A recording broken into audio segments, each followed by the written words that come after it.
Hi dears, welcome back to our channel. ആരോ ഒരാൾ ഭാഗം 9. ഞാനിത് എന്തൊക്കെയാ ചിന്തിച്ചു കൂട്ടുന്നത്? ചിന്തകളുടെ ഭാരം അമിതമായപ്പോൾ റോഷൻ മനസ്സിനെ ശാസിച്ചു. മനസ്സിൻ്റെ തോന്നലുകൾ ബുദ്ധിയെ ഭരിക്കാൻ പാടില്ല. അങ്ങനെയുണ്ടായാൽ ആവശ്യമില്ലാത്ത കാര്യങ്ങളായിരിക്കും നമ്മുടെ ചിന്തകളിലും ബൗദ്ധിക മണ്ഡലത്തിലും സംഭവിക്കുക. നമ്മുടെ മനസ്സിനെ നിയന്ത്രിക്കാൻ നമ്മുടെ ബുദ്ധിക്ക് ഒരു ശേഷിയുണ്ടാവണം. ഇനിയിപ്പോൾ മനസ്സുകൊണ്ട് പോലും ജാസ്മിനെ ഓർക്കാനുള്ള അവകാശം തനിക്കില്ല. കാരണം സച്ചുവേട്ടന് സ്വന്തമാകാൻ പോകുന്ന പെൺകുട്ടിയാണവൾ. ഏട്ടത്തിയമ്മ എന്ന് പറഞ്ഞാൽ അമ്മയ്ക്ക് തുല്യം. അത്രയും ഓർത്തപ്പോൾ റോഷന് ഒന്ന് പൊട്ടിക്കരയണമെന്ന് തോന്നി. വാതിലിന് പുറകിൽ മാറി നിന്ന് അവനെ ശ്രദ്ധിക്കുകയായിരുന്ന മെർലിന് അവൻ്റെ മുഖത്ത് മാറിമറിഞ്ഞ ഭാവങ്ങൾ അവളുടെ വാക്കുകൾ കൊണ്ട് ഉണ്ടായതാണെന്ന ഒരു തെറ്റിദ്ധാരണയുണ്ടായി. അതുകൊണ്ട് തന്നെ അവൻ്റെ മുഖത്തെ വിഷാദം അവളിൽ ചെറിയൊരു സന്തോഷമുണ്ടാക്കി. പൊട്ടൻ അതും വിശ്വസിച്ചു. അവനറിയാതെ ഇത്തരം കാര്യങ്ങളൊക്കെ എങ്ങനെ സംഭവിക്കും? കഷ്ടം, അതുപോലും അറിയാത്ത ഒരു പൊട്ടനെയാണല്ലോ ഞാൻ സ്നേഹിച്ചത്. അയ്യേ, എനിക്ക് തന്നെ നാണമാകുന്നു. പക്ഷേ പെട്ടെന്ന് അവൻ്റെ മുഖത്തുണ്ടായ വിഷാദത്തിൻ്റെ കാരണം അത് തന്നെ ആയിരിക്കുമോ? അതോ മറ്റെന്തെങ്കിലും? അതെന്തായാലും അറിയുക തന്നെ വേണം, മനസ്സിൽ പറഞ്ഞുകൊണ്ട് അവൾ അവനരികിലേക്ക് നടന്നു. അവൻ്റെ കൈകളെടുത്ത് കൈക്കുള്ളിൽ കൂട്ടിപ്പിടിച്ചു. പൊട്ടനായിരുന്നു നീ, അറിഞ്ഞിരുന്നില്ല ഞാൻ, അവൾ കളിയായി പാട്ടുപാടി. പെട്ടെന്ന് അവൻ്റെ കണ്ണുകളിൽ നിന്ന് 2 തുള്ളി കണ്ണുനീർ പുറത്തേക്ക് വരുന്നത് കണ്ടപ്പോൾ അവളുടെ ഹൃദയം നുറുങ്ങി. റോഷ്, ഞാൻ വെറുതെ ഒരു തമാശയ്ക്ക്, രാവിലെ അല്പം കളർഫുൾ ആകട്ടെ എന്ന് കരുതി. എൻ്റെ തമാശ നിന്നെ ഇത്രയധികം വിഷമിപ്പിക്കുമെന്ന് ഞാൻ കരുതിയില്ല. നിനക്ക് അല്പമെങ്കിലും ബുദ്ധി ഉണ്ടാകുമെന്നാണ് ഞാൻ കരുതിയത്. ഇതിപ്പോൾ തനി പൊട്ടനായി പോയല്ലോടാ നീ. വളരെ മനോഹരമായി അവനെ നോക്കി ചിരിച്ചുകൊണ്ട് അവൾ പറഞ്ഞപ്പോൾ അവൻ പെട്ടെന്ന് സമനില വീണ്ടെടുത്തു. കർത്താവേ, അപ്പോൾ എൻ്റെ കന്യകാത്തം അത് അവിടെ തന്നെ ഉണ്ടല്ലോ അല്ലേ? ഞാൻ വിചാരിച്ചു അതും നീ കവർന്നെടുത്തു എന്ന്. റോഷൻ കുസൃതി ചിരിയോടെ പറഞ്ഞു. മോൻ കോമഡിയാണോ ഉദ്ദേശിച്ചത്? കന്യകാത്തം എന്നു പറഞ്ഞാൽ എന്താണെന്ന് മോനറിയാമോ? അല്ലെങ്കിൽ തന്നെ നിന്നെപ്പോലുള്ളവരോട് ഇതൊക്കെ പറഞ്ഞിട്ട് എന്ത് കാര്യമാ? പിന്നെ ആ കാര്യത്തിൽ എനിക്ക് യാതൊരു പ്രശ്നവുമില്ല. അതുകൊണ്ട് അമ്മാതിരി വലിയ വലിയ കാര്യങ്ങളൊന്നും എൻ്റെ പൊന്നുമോൻ പറയണ്ട. അവൾ അത് പറഞ്ഞുകൊണ്ട് റോഷനെ സൂക്ഷിച്ചു നോക്കി. അവൻ നല്ല രീതിയിൽ അവളെ നോക്കി ഒന്നിളിച്ചു കാണിച്ചു. പോട്ടെ, രാവിലെ എന്താ പരിപാടി? ചിക്കുകളൊന്നും വെയിറ്റിംഗ് അല്ലെങ്കിൽ നമുക്ക് കുറച്ച് പ്രോഗ്രാംസ് പ്ലാൻ ചെയ്താലോ? ആദ്യം തന്നെ ജാസ്മിനെ കാണണം. ഇന്ന് ഹോസ്പിറ്റൽ അവധിയല്ലേ? അതുകൊണ്ട് അവളെ കാണാൻ എന്താ സൗകര്യമെന്ന് സച്ചുവേട്ടനോട് ചോദിക്ക്. അവൾ ആലോചനയോടെ അല്പനേരം നിർത്തിയിട്ട് തുടർന്നു പറയാൻ തുടങ്ങി. അല്ലെങ്കിൽ എന്തിനാ സച്ചുവേട്ടൻ? നാട്ടിലുള്ള സകല പെണ്ണുങ്ങളുടെയും നമ്പർ നിന്റെ കയ്യിൽ ഉണ്ടാകുമല്ലോ. അപ്പോൾ തീർച്ചയായും ജാസ്മിൻ്റെ നമ്പരും നിന്റെ കയ്യിൽ കാണും. മോനാദ്യം വിളിച്ചു ചോദിക്കുക, എന്നിട്ട് നമുക്ക് തീരുമാനിക്കാം. ആദ്യം അവൾക്കിട്ടൊരു ബോംബ് പൊട്ടിക്കാം.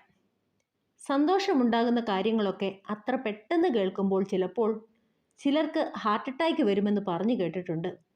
അതുകൊണ്ട് ആദ്യം അല്പം ചെറിയ ഒരു വിഷമം, പിന്നെ സന്തോഷവും പറയാം.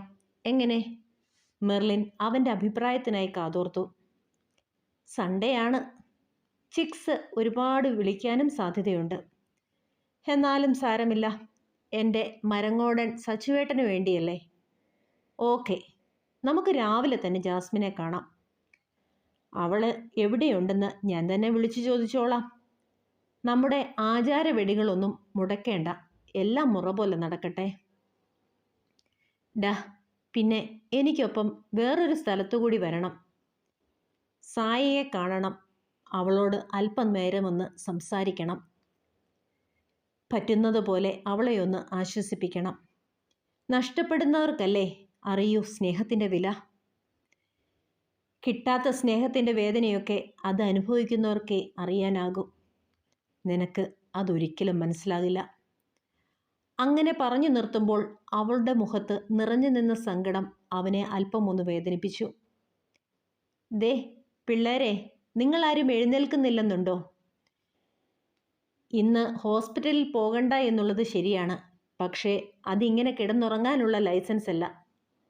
ഈ വീടൊന്ന് നോക്കിക്കേ, എന്തൊരു കോലമാ, ഒരുമാതിരി കാലിച്ചന്ത പോലെ.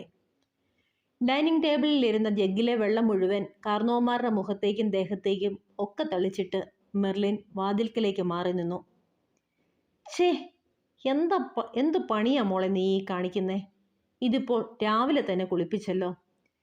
ശോശന്നാമ്മ അല്പം ദേഷ്യത്തോടെ ചാടി എഴുന്നേറ്റു.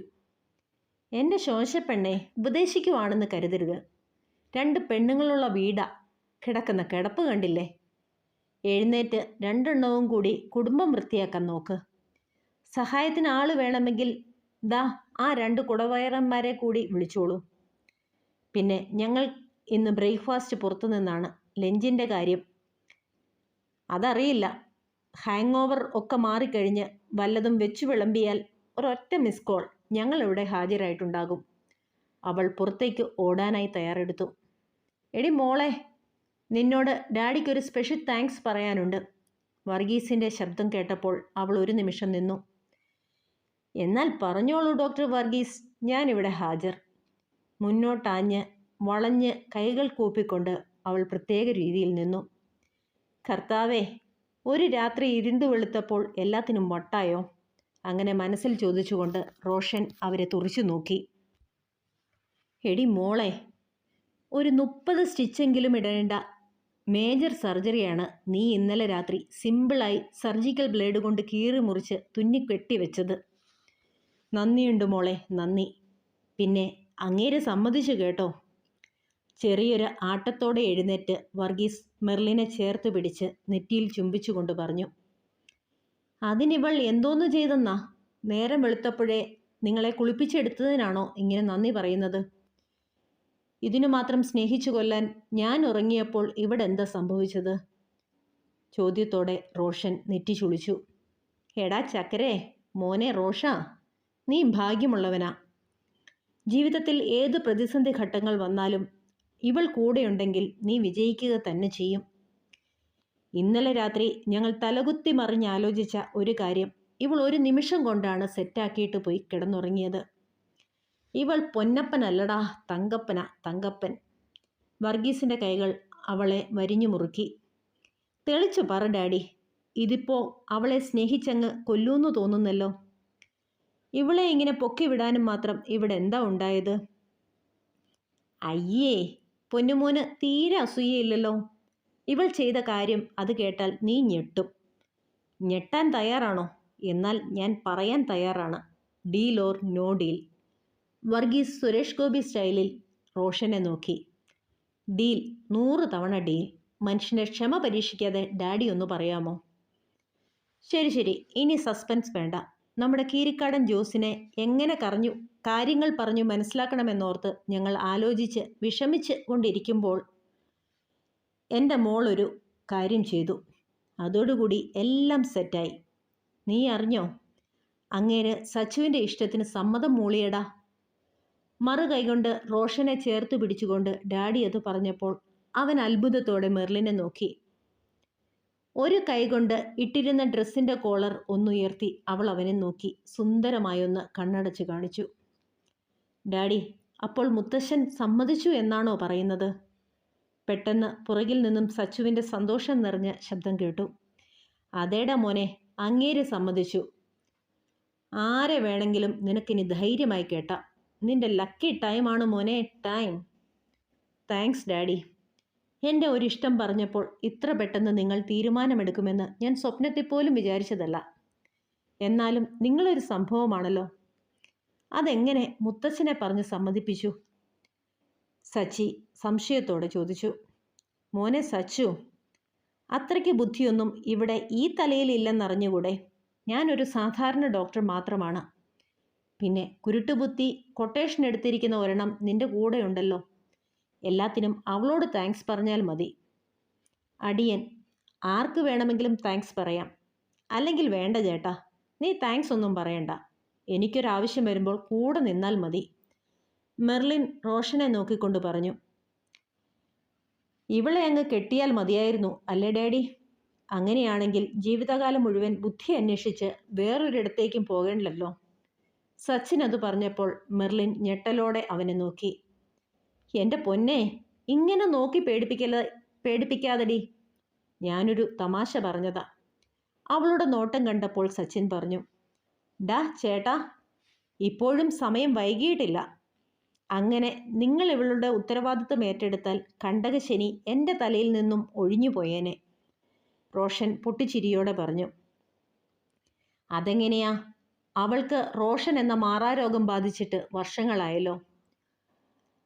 ഈ രോഗത്തിനുള്ള മരുന്ന് നിന്റെ അടുത്തല്ലേ. അതുകൊണ്ട് നമുക്ക് വേണ്ടേ വേണ്ട. ഈ കുരിശ് നീ തന്നെ ചുമന്നാൽ മതി, സച്ചു പെട്ടെന്ന് പറഞ്ഞു. അയ്യോ, എനിക്കെങ്ങും വേണ്ടായേ ഈ സാധനത്തിന്. ഒരു കാര്യം ചെയ്യാം. ജാസ്മിൻ്റെ കാര്യം അവിടെ നിൽക്കട്ടെ. സച്ചു, ഇവളെ നീ തന്നെ അങ്ങ് കെട്ടിക്കോ. റോഷൻ പൊട്ടിച്ചിരിയോടെയാണ് അത് പറഞ്ഞതെങ്കിലും പെട്ടെന്ന് മെർലിൻ്റെ ഭാവം മാറി. നിറഞ്ഞൊഴുകുന്ന കണ്ണുകൾ ആരും കാണാതിരിക്കാൻ അവൾ പെട്ടെന്ന് നിലത്തേക്ക് കുനിഞ്ഞിരുന്ന് മമ്മിയെ തോണ്ടി വിളിച്ചു. മാനസിക നില വീണ്ടെടുത്തുകൊണ്ട് അവൾ പെട്ടെന്ന് തന്നെ നിവർന്ന് പുറത്തേക്ക് കുതിച്ചു. ഡാ, റെഡിയായി വന്നോളൂ കേട്ടോ, ഞാൻ പുറത്തുണ്ടാകും. നമുക്ക് എൻ്റെ ബുള്ളറ്റിൽ പോകാം. നീ ഓടിച്ചാൽ മതി. ഇന്നിപ്പം ബുള്ളറ്റ് ഓടിക്കാനുള്ള മൂഡൊന്നും എനിക്കില്ല, പുറത്തേക്ക് ഓടുമ്പോൾ അവൾ വിളിച്ചു പറഞ്ഞു. അവളുടെ ശബ്ദത്തിൽ നിറഞ്ഞ വേദന സച്ചുവിനെ വല്ലാതെ വേദനിപ്പിച്ചു. ഒരു തമാശ പോലെ പറഞ്ഞ കാര്യമാണെങ്കിലും അത് ഇത്രയേറെ വേദന ഉണ്ടാക്കുമെന്ന് ഓർത്തതേയില്ല. ചെറുപ്പം മുതൽ അവളോട് വല്ലാത്തൊരിഷ്ടം നിറഞ്ഞു നിന്നിരുന്നു. പക്ഷെ ചെറുപ്പം മുതൽ റോഷനെ സ്നേഹിക്കുന്ന അവളോട് ഒരു സഹോദരിയോട് എന്ന വാത്സല്യമാണ് താൻ മനസ്സിൽ സൂക്ഷിച്ചത്. അതിനു മുകളിൽ എന്തെങ്കിലുമുണ്ടോ എന്ന് ഒരിക്കൽ പോലും താൻ ആലോചിച്ചിട്ടില്ല. അറിയാതെ എന്തൊക്കെയോ പറഞ്ഞും പോയി. ഒന്നും വേണ്ടിയിരുന്നില്ല. ആലോചനയോടെ സച്ചു പെട്ടെന്ന് തന്നെ റൂമിലേക്ക് നടന്നു. റൂമിലെത്തിയ മെർലിൻ കിടക്കയിലേക്ക് വീണ് പൊട്ടിക്കരഞ്ഞു. ഒരുപാട് ശ്രമിച്ചു നോക്കി, ഇനി വയ്യ. റോഷൻ ഓരോ പ്രാവശ്യവും തന്നിൽ നിന്ന് അകന്നു മാറുമ്പോൾ വീണ്ടും വീണ്ടും അവനിലേക്കടുക്കാൻ ശ്രമിക്കുന്നത് തൻ്റെ ബലഹീനതയായിട്ടാണോ അവർ കരുതുന്നത്? ഇനിയൊരു ജോക്കറാകാൻ താനില്ല. സച്ചുവേട്ടൻ്റെ വിവാഹം, അതിനുശേഷം എന്തെങ്കിലും ഒരു തീരുമാനമെടുക്കണം. മനസ്സിൽ തീരുമാനമുറപ്പിച്ച് കണ്ണുകൾ അമർത്തി തുടച്ച് അവൾ ബാത്റൂമിലേക്ക് നടന്നു. ഹായ് കൂട്ടുകാരെ, എല്ലാവർക്കും കഥ ഇഷ്ടമാകുന്നുണ്ടെങ്കിൽ ലൈക്ക് ചെയ്യാനും സബ്സ്ക്രൈബ് ചെയ്യാനും മടിക്കരുതേ. അടുത്ത ഭാഗവുമായി നാളെ കാണും വരെ സ്റ്റേ സേഫ്. Bye bye.